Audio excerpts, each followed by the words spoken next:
Kama unaona wewe na Mtume Muhammad mnafanana, anasema Muhammad ni mwanadamu la kalbashar, lakini hafanani na wanadamu wengine. Akaleta tashbih, unabisha kwamba Muhammad hafanani?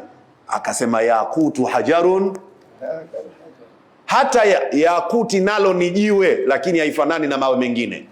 Yakuti ukipata kama simu hii, tajiri, jiwe hilo lakini nenda pale kachukue tofali kauze, tofali zima zima unarudi na 700.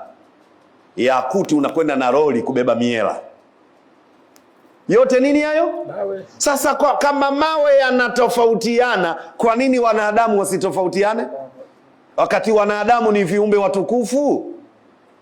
Wewe umeona wapi Mungu anasema tumeumba mawe matukufu? Mawe yana thamani tu, sio matukufu. Mtukufu mimi na wewe kama unataka. Shekhe kila siku wanatoa mifano hii, nasema dodo hazifanani.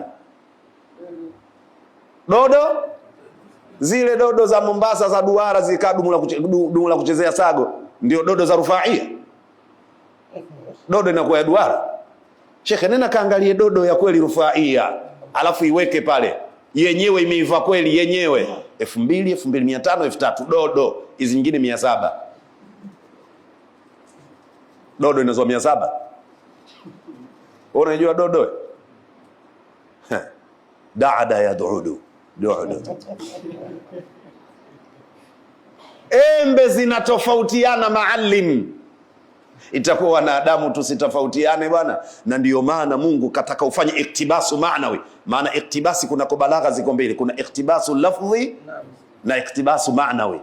Afanajalul muslimina kalmujrimin.